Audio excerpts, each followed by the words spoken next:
May I come in, ma'am? Yes come in. सासू माँ boss की चेयर पे।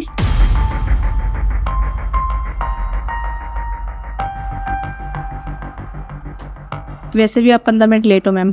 जिंदगी की हर चीज में मैं लेट ही हुई जा रही हूँ। मुझे नहीं पता मैम आप किस लेट की बात कर रहे हो। और वैसे मैम एक बात पूछ सकते हो आपसे, आपने रिज्यूम में अनमैरिड लिखा है और आपको देख के तो नहीं लग रहा कि आप अनमैरिड हो, क्योंकि आपने मांग में सिंदूर और हाथों में चूड़ा पहना हुआ है। आप मुझे बेवकूफ बना रहे हो खुद को। कुछ रिश्ते बिखर जरूर जाते हैं लेकिन दिल से नहीं निकलते मैम। चेतना, मैंने तुमसे पैसे क्या मांग लिए? तुमने तो मेरी औकात बता दी। कब तक पलोगे तुम माँ बेटे मेरे दहेज के पैसों पे? और तुम्हें शर्म आती है बीवी के पैसों पे पलते हुए? अरे इतने ही पैसे उड़ाने का शौक है तुम्हें तो बाहर जाके कमाओ ना और उड़ाओ पैसे, निकले यहाँ से। और तुम्हें इतना ही शौक है ना पैसे लेने का, एक काम करो, तुम मेहनत करो, पैसे कमाओ। और वैसे भी जैसी माँ वैसा बेटा, बिल्कुल एक नंबर के निकम्मे, निकले यहाँ से। दहेज मैंने लिया नहीं था, तुम्हारे पापा ने जबरदस्ती दिया था, उसका ब्लेम मेरे पे मत डालो। दहेज ही होता है वो, और तुम्हें नहीं चाहिए था तो शादी के टाइम पे मना करना चाहिए था ना तुम्हें। इन रुपयों पे तुम्हारा 1 रुपए का भी हक नहीं है, ठीक है?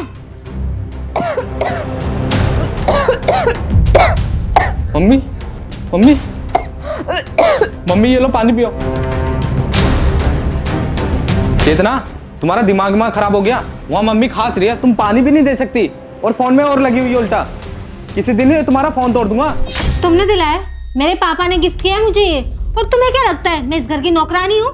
नहीं, मैं इस घर की बहू हूँ। तुमने आज बेशर्मी की सारी हदें पार कर दी हैं। मैं अपने हिसाब से काम करूंगी, और वैसे भी जब मेरा मन होगा तब मैं काम करूंगी, और जब नहीं होगा तो नहीं करूंगी।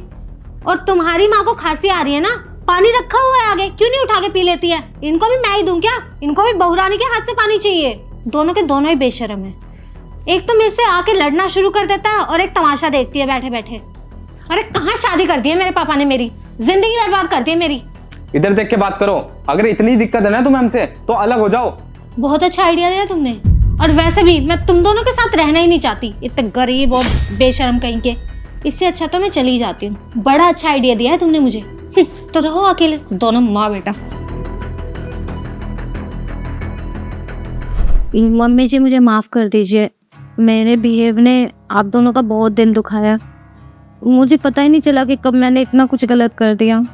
मुझे नहीं पता मैम आप किस वक्त की बात कर रहे हो, तो ये सारी बातें छोड़ के हम कुछ काम की बात कर ले। मम्मी मैंने शर्मा जी को मेल कर दिया, आप चेक कर लो। मम्मी मैं चलता हूँ, आप भी बताने किस चीज को बुला लेते हो। विकास रुको, आई एम सॉरी। बहुत अच्छा लगा तुम्हें इतने टाइम के बाद देखकर। मुझे नहीं पता कि तुम कौन हो, जिससे तुमने शादी करी है उसके सामने जाके रहो। कौन सी दूसरी शादी विकास? मैंने तुम्हारे अलावा किसी से शादी नहीं की। ये चूड़ा याद है तुमने लाके दिया था ना मुझे, तब से मैं इसे ही पहन के घूम रही हूँ। तुमने अभी तक शादी नहीं करी? हमें 5 साल हो गए अलग हुए। किसी को रुलाकर जाओगे तो तुम भी कभी खुश नहीं रह पाओगे, ये मुझे तुम्हारे जाने के बाद पता चला। और वैसे भी जब मैं वहां से निकली और घर गई अपने भैया भाभी के पास, तो उन्होंने भी मुझे बेइज्जत करके निकाल दिया। मैं वहाँ कई बार गई घर पे कि कोई दिख जाए, लेकिन कोई नहीं दिखा। आसपास के लोगों को भी नहीं पता कि आप लोग कहाँ चले गए। और आज देखो किस्मत से आज मैं आप दोनों से मिल ही गई। प्लीज विकास मुझे माफ कर दो। क्या माफी दूं और क्यों दूं? विकास इसे माफ कर दो। गलती करने वाले से ना माफ करने वाला बड़ा होता है, और इसकी आंखों की ना नमी बता रही है कि इसे अपनी गलती पे पछतावा है। विकास मुझे तो ऐसा लगता है कि इसे एक मौका और देना चाहिए। मैं तेरी माँ हूँ, अगर सुबह का भूला शाम को घर वापस आ जाए तो उसे भूला नहीं कहते। मम्मी जब आपने माफ कर दिया तो मैं कौन होता हूँ ना माफ करने वाला? जो आपको ठीक लगता है वो करो आप। हाँ बेटा, मैं कह रही हूँ ना कि तू इसे एक मौका और दे दे। विकास तुमने शादी कर ली क्या? मैंने प्यार को नहीं छोड़ा, प्यार ने मुझे छोड़ा था। और काफी टाइम से मैं इस प्यार का इंतजार कर रहा था, और आज जाके वो इंतजार मेरा खत्म हुआ, क्योंकि तुम मुझे जो मिल गई हो। तो आप लोगों ने मुझे माफ कर दिया ना?